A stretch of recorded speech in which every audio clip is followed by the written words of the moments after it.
அருமையான கர்த்தருடைய பிள்ளைகளே, இந்த நாள் உங்களுக்கு ஆசீர்வாதமாக இருப்பதாக. ஒரு அருமையான வேத வசனத்தை நான் வாசிக்கிறேன். 6ஆம் சங்கீதம் 9வது வசனத்திலே, கர்த்தர் என் விண்ணப்பத்தை கேட்டார், கர்த்தர் என் ஜெபத்தை ஏற்றுக்கொள்வார். ஒவ்வொரு தேவ பிள்ளையும் ஜெபித்த பின்பு எழும்புகிற ஒரு அருமையான விசுவாச வார்த்தை இந்த வார்த்தை. அதாவது நல்ல மனநிலையோட சந்தோஷமா இருக்கும்போது இப்படிப்பட்ட விசுவாச வார்த்தைகளை நம்ம சொல்லுவோம். ஆனால் துயரப்படுகிற போது, பயங்கர மன அழுத்தத்தில், வேதனையில் இருக்கும்போது இப்படிப்பட்ட விசுவாச வார்த்தைகள் எழும்ப வேண்டும். இந்த 6ஆம் சங்கீதத்தில் தாவீது தான் அனுபவித்த துன்பங்களை எழுதுகிறார். 6ஆம் சங்கீதம் 6வது வசனத்திலும் 7வது வசனத்திலும், என் பெருமூச்சினால் இளைத்து போனேன், ராம் முழுவதும் என் கண்ணீரினால் என் படுக்கையை ஈரமாக்கினேன், என் துயரத்தினால் என் கண்கள் குழி விழுந்து போயிற்று, சத்துருக்கள் பெருகி இருக்கிறார்கள். அதாவது பயங்கர மன அழுத்தம், பயங்கர போராட்டம். அப்போதான் சொல்றாரு, என் விண்ணப்பத்தை கர்த்தர் கேட்டுட்டார்.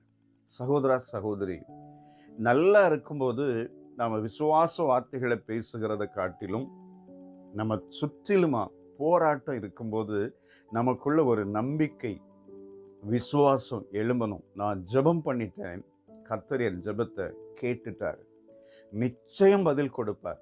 சில நேரம் சில ஜெபங்களுக்கு தாமதமாக பதில் வரும். அப்போ நம்ம என்ன நினைப்போம்? கர்த்தர் என்னை கைவிட்டுட்டாரு, ஆண்டவர் என்னை மறந்துட்டாரு. இல்லவே இல்லை. சரியான நேரத்தில் ஆண்டவர் அற்புதம் செய்வார், சரியான விதத்தில் ஆண்டவர் அற்புதம் செய்வார். சில நேரம் தாமதம் கூட நமக்கு ஒரு பெரிய ஆசீர்வாதமாக மாறும். ஆனால் நம்ம சில நேரத்தில் புலம்புவோம் பாருங்களேன், கர்த்தர் என்னை மறந்துட்டாரு, ஏன் எனக்கு மட்டும் இப்படி நடக்கு, ஏன் என்னை சுற்றிலும் இப்படி ஒரு போராட்டம் வருது அப்படின்னு நாம் புலம்புவோம். தெய்வ பிள்ளைகளே, இன்றைக்கு காலையில் உங்கள் வாழ்க்கையில் நிறைய பிரச்சனைகளோடு போராட்டத்தோடு நீங்கள் நிற்கலாம்.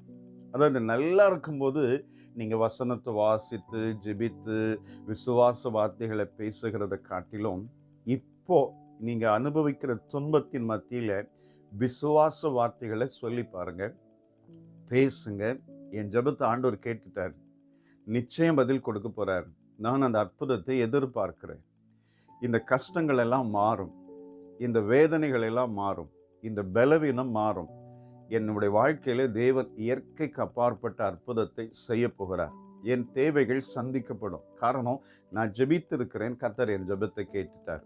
நம்ம இந்த விசுவாச வார்த்தைகளை சொல்லும்போது, அதை தியானம் பண்ணும்போது, அறிக்கை செய்யும்போது, அந்த வார்த்தைகளின்படியே கர்த்தர் அற்புதம் செய்வார். தாவீது பயங்கர நெருக்கப்படும் போது, அது ஒவ்வொரு சங்கீதத்தை வாசிக்கும் போது, இவ்வளோ பயங்கர துன்பத்தின் மத்தியில் இருக்கிறார், இவ்வளோ நெருக்கத்தில் இருக்கிறார் அப்படின்லாம் வாசிக்கும் போது சொல்வார், கர்த்தர் என் மெய்ப்பராக இருக்கிறார், கர்த்தர் என் ஜெபத்தை கேட்டுட்டார், கர்த்தர் எனக்காக யாவையும் செய்வார். பயங்கர விசுவாச வார்த்தைகளை அடிக்கடி சொல்லி தன்னை தைரியப்படுத்திக் கொள்வார், தேவனோடு நெருங்க ஆரம்பிப்பார். இதை நாம் செய்யலாமே. நம்ம நெருக்கத்தின் நேரத்தில், பாடுகளின் நேரத்தில் சோர்ந்து போகாமல் ஜெபம் பண்ணி அந்த ஜெபத்தை கர்த்தர் கேட்டுட்டார், நிச்சயம் பதில் கொடுப்பார். நாம் செய்யலாமே. நம்மளும் விசுவாசித்தால் தேவ மகிமையை காணலாம். நம்ம சொல்லுவோமா, நம்ம ஜெபித்துட்டோம், நாங்கள் ஜெபிக்கிறோம், கர்த்தரின் ஜெபத்தை கேட்டுட்டாரு, நிச்சயமாக இன்றைக்கு ஒரு அற்புதத்தை பார்க்க போகிறேன், சில காரியங்களில் சரியான நேரத்தில் அந்த அற்புதங்கள் எனக்கு செய்வார். விசுவாசத்தோடு காத்திருக்கலாம், விசுவாசத்தோடு சொல்லுவோம், நிச்சயம் ஆண்டவர் அற்புதம் செய்வார். நல்ல மனநிலையோடு இல்லை, எப்போவுமே இப்படிப்பட்ட விசுவாச வார்த்தைகளை நம்ம சொல்லுவோம். தாவீது சொல்றார் பாருங்களேன், கர்த்தர் என் விண்ணப்பத்தை கேட்டார், கர்த்தர் என் ஜெபத்தை ஏற்றுக்கொள்வார். இப்படி நம்ம விசுவாச வார்த்தைகளை சொல்லும்போது நிச்சயமா அதற்குரிய பிரதிபலன் கிடைக்கும். சேர்ந்து ஜெபிக்கலாமா? அன்பான பிதாவே, தாவீதுக்குள் எழும்பின அந்த விசுவாசம் எங்களுக்குள்ளும் இந்த காலை நேரத்தில் எழும்பற்றும்.